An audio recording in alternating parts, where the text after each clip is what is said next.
सनातन विरोधी हो गया है विपक्ष, इस तरीके का आरोप आप लोग लगाते हैं,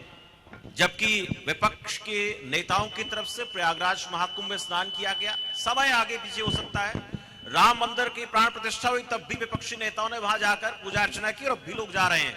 समयावधि को लेकर सवाल जरूर उठ जाता है, लेकिन ऐसा क्यों कहा जाता है भारतीय जनता पार्टी एनडीए के दलों की तरफ से? इसके पीछे वजह क्या और इस महा आयोजन पर क्या कहते हैं मनोज उपाध्याय? नहीं, देखिए, आज जो आपने कार्यक्रम का नाम रखा है, पीछे लिखा हुआ मैंने देखा, भव्य नव्य दिव्य महाकुंभ जी। तो जाहिर सी बात है, अगर आपको इस बात का, अगर मीडिया चौथा स्तंभ है, पूरे देश को एक नई दिशा देने का काम करता है, और अगर मीडिया के निगाह में इस महाकुंभ का इतने अच्छे नामों से आप एक कार्यक्रम का आयोजन कर रहे हैं, वो भी लखनऊ के सेंटर में और इस चौराहे पे, जहां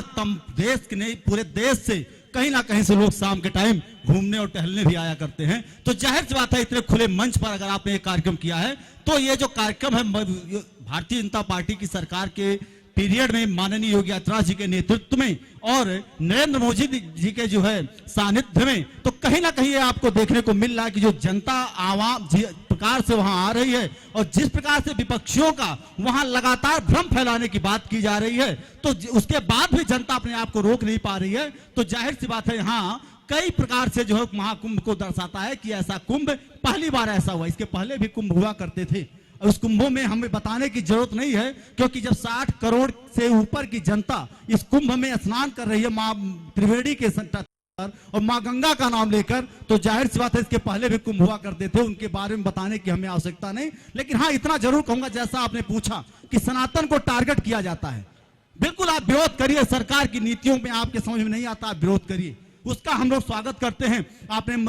अभी देखिए विधानसभा के पटल पर भी माननीय मुख्यमंत्री जी ने कहा कि हम आपसे बहस करने के लिए तैयार हैं, लेकिन यही आप समाजवादी पार्टी के विपक्षी नेताओं ने और कांग्रेस पार्टी के विपक्षी नेताओं ने वॉकआउट करने का काम किया। यही काम देखिए लोकसभा में अगर आप बात करते हैं जो है मणिपुर मुद्दे को लेकर या किसी मुद्दे को लेकर, जब माननीय प्रधानमंत्री जी बहस करने की बात करते हैं तो भी विपक्ष वहां से भागने का काम करता है। और विपक्ष, क्योंकि आज तक लगातार विपक्ष की सरकारें जब इसके पहले बनी है और तब जनता के पैसों को उसने कहीं सफाई में, नाच गानाओं में खत्म, अयासी करने में खत्म करने का काम किया है, तो कहीं कांग्रेस पार्टी के द्वारा लगातार जो है भ्रम फैलाते हुए आतंकवादियों के संरक्षण में काम करने का काम खत्म किया। आज देश की जनता, आज हमारा ये सौभाग्य है कि सनातन, लेकिन आप, हमने कहा विरोध करिए आप, लेकिन सनातन को भिन्न भिन्न नामों से आप, एड्स जैसे बीमारी नामों से आप, और प्रकार से बीमारियों से आप ग्रसित आप नाम लेते हैं, तो सनातनियों को कहीं ना कहीं इस बात को लगता है। अभी हम देखिए कुछ दिन पहले मध्य प्रदेश के एक IAS रहे,